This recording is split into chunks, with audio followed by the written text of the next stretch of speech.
You would know better than anybody since you play with Joe. Are there any similarities there that you can see?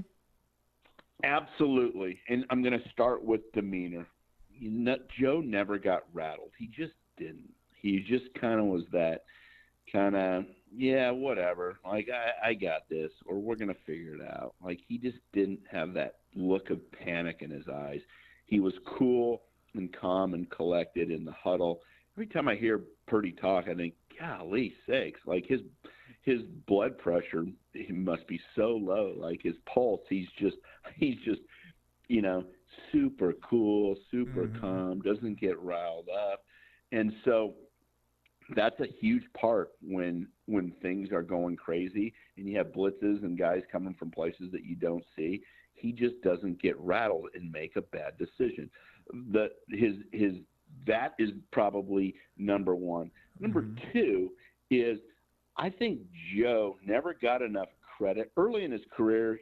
I don't want to say he was a scrambler, but he would run for first downs. Purdy is very elusive and very aware of where the rush is coming from.